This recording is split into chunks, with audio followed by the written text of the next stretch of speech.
Hello दोस्तों, स्वागत है आप सबों का आपकी इस प्यारा सा चैनल कहानियों की संग्रह में। तो दोस्तों फिर से स्वागत करता हूं आप सबों को एक नए कहानी के वीडियो में। दोस्तों आज की इस कहानी को जो है आप सब लास्ट तक जरूर सुनिएगा। तो चलिए आज की इस कहानी को हम शुरू करते हैं। तो दोस्तों आज की इस कहानी का नाम है ईद की कहानी। चारों ओर ईद की तैयारियां चल रही थी। नगमा एक गरीब महिला थी जो लोगों के घर काम करके पैसा कमाती थी। उसके साथ उसकी 10 साल की बेटी सलमा भी अपनी माँ का काम समेटने में मदद किया करती थी। नगमा मोहम्मद साहब के घर काम करती थी। ईद के इस पावन पर्व पर मोहम्मद साहब अपने परिवार के साथ हज पर जाने का कार्यक्रम बना रहे थे। सलमा चुपचाप उन्हें जाने की तैयारियां करते देख एक दिन उसने अपनी माँ से पूछा कि मोहम्मद साहब और उनके परिवारजन कहाँ जा रहे हैं। तब नगमा ने बताया कि ईद के पर्व पर लाखों की संख्या में लोग हज पर जाते हैं। यह सऊदी अरब में है। मुस्लिम धर्म को मानने वाले लोग बड़ी आस्था के साथ अपने अल्लाह के दर्शन हेतु वहां जाते हैं। इस पर सलमा ने पूछा, क्या हम भी हज पर जा सकते हैं? तब नगमा ने उसे समझाते हुए कहा, बेटा वहां जाने के लिए बहुत पैसा की जरूरत होती है और हम गरीब इतने पैसे कहां से लाएंगे। तब सलमा ने उदास मन से कहा, तो क्या हमें अल्लाह की दर्शन कभी नहीं होंगे? सलमा अपनी माँ से हज पर जाने के लिए जिद करने लगी। इस पर माँ ने उसे जोर से एक थप्पड़ लगा दिया और डांटते हुए कहा कि मुझे अपना काम करने दो। अगर हमारे पास इतना पैसा होते तो आज मैं तुम्हें एक स्कूल में पढ़ाती लिखाती नहीं, जिससे तुम पढ़ लिख कर एक योग्य नागरिक बन सको तथा अपने पैरों पर खड़ी हो सकूं।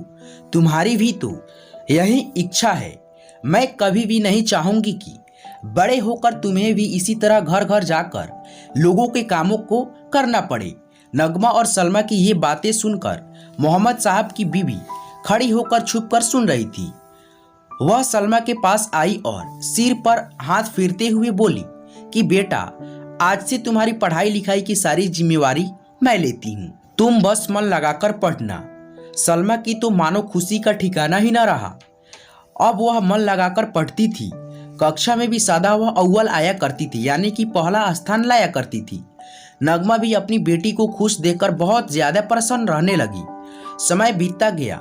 सलमा ने अपनी पढ़ाई को पूरी कर ली और एक अच्छी पद पर सरकारी कार्यालय में नौकरी भी करने लग गई। अब सलमा अपने और अपनी माँ के सभी सपने पूरे कर सकती थी और अब नगमा को भी किसी के घर काम करने की जरूरत भी नहीं थी।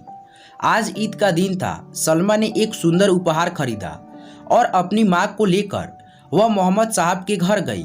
उनके पत्नी के दरवाजे खुला और सलमा तथा नगमा को अपने सामान देकर वह बहुत ही ज्यादा प्रसन्न हुई।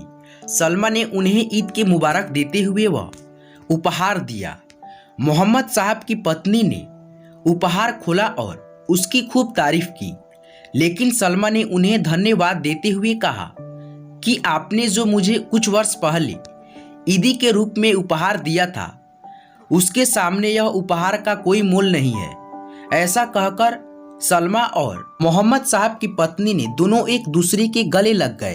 तो दोस्तों इस कहानी का उद्देश्य एक ही होता है, छात्रों को और हमें ईद के पर्व के अवसर पर मिलजुल कर रहने तथा खुशियों को बांटने का संदेश देना चाहिए। तो दोस्तों इस कहानी से आपको क्या शिक्षा मिली, प्लीज कमेंट करके हमें जरूर बताइएगा।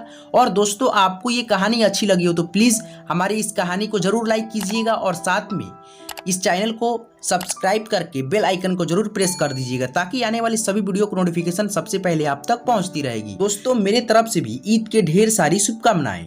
तो दोस्तों चलिए फिर मिलेंगे अगले कहानी में एक अलग मजेदार वीडियो के साथ। जब तक के लिए धन्यवाद।